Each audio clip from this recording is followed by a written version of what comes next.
but you know, I think it's important. I mean, I'm just a big, like, number one, like, as we were getting back to this sort of like core premises, right? The core premise of Cosmos is, you know, out cooperate. This is my version of it, but out cooperate the competition. And the Cosmos Hub is a voluntary shelling point. Yeah. If we're going to succeed as an ecosystem, cooperation requires coordination. It requires decorum. It requires transparency. It requires authentic, honest communication between counterparties. You cannot coordinate if everybody's just flaming and trolling and playing backroom power politics. It can't happen. So if we're in a competition right now and we feel like we want to build our ability as an ecosystem to influence the world, to have a good market cap, to have good outcomes, whatever our motivations might be, we have to manage ourselves as individuals, and we have to police each other to just like remind each other, you know, like, let's uplift the conversation. You can call people out, right? You can speak truth to power in a way that is also respectful and increases the likelihood that it is heard, right? Like, we don't need to be creating, you know, the recreating everything that's bad about the way that governance takes place in the spectacle that is our current governmental institutions. We can build and innovate tools, and we need to understand that there's also a culture. Like, how do we approach decision making? How do we approach, like, you've always done such an amazing job of learning in public and being publicly curious. That's culture. That's like the way that we do things. And that's leadership. That shows people, you know, if you want to succeed in the ecosystem, be cooperative, right? Be curious, give the benefit of the doubt, like, have a long form conversation if you've got a big question. These are all the attributes and the approaches that we should be uplifting and venerating and funding and demanding of one another. Because if we're going to get into this like flame war nonsense, like, just literally the value, it will push away all of the contributors who have something of enormous value to bring into the ecosystem. And I think, you know, my sadness around the Atom 2 process, to speak to that specifically, you know, I mean, that was a big, bold, transformative vision to completely revamp, you know, the Cosmos Hub. And I voted yes on it, right? And I voted yes, but I voted yes and I said, I'm voting yes, and I'm going to hold these people accountable who are bringing this to us to do better the next time, to include more voices and to increase this, because it's non-binding. We're just sort of saying we want to like move in a general direction. Other people voted no because they think it should have been better, and I respect that. But also there was just this like trolling, hyperbole, you know, undermining, threatening, undermining, brute politics that just that if we're honest with ourselves, it diminishes the value of the network, and so therefore we shouldn't put up with it, basically. Man, I have so many questions. I don't know how much how good you are on the time, but from my perspective, like, we can go a little bit over time because there's a lot of things I want to talk to you about. Yeah. But staying on that topic, you said also earlier that you consider Atom to be this voluntary shelling point. But now with what we've talked about, the ICF kind of like restructuring or imploding, I don't even know what's the right word to use here. Some of the public good development kind of right now in the air. Nobody really knows, like, how is that going to continue? How do you view, also after the failure of Atom 2.0, how do you view the Cosmos Hub's role in the future? Well, in terms of like the value, I'll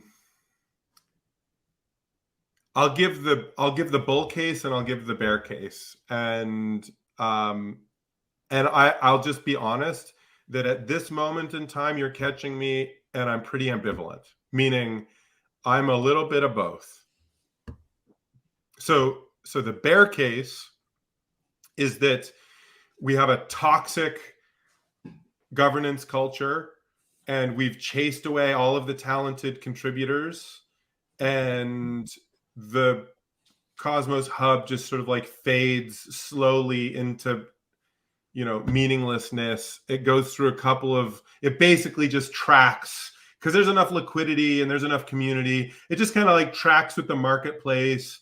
We stay somewhere in, between number 30 and number 20, and we just kind of track, and it's just kind of like, and it has real utility. That real utility is liquidity primarily, and it's kind of a reserve currency system, and it's ad hoc, and we're super conservative, right?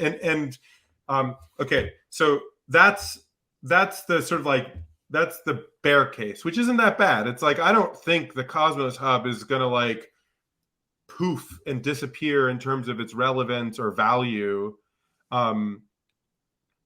But in that scenario, the innovation has moved on to other places, which is okay. Maybe that's a feature, not a bug. Like, look, I'm okay with, if we have a respectful conversation, I'm okay with the perspective that the Cosmos hub should be hyper conservative and that innovation should happen in other places.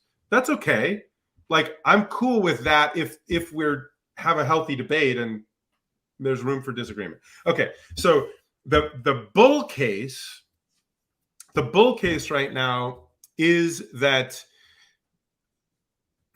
that as a community, even if it's so the bull case is, even if the hub decides to be super conservative,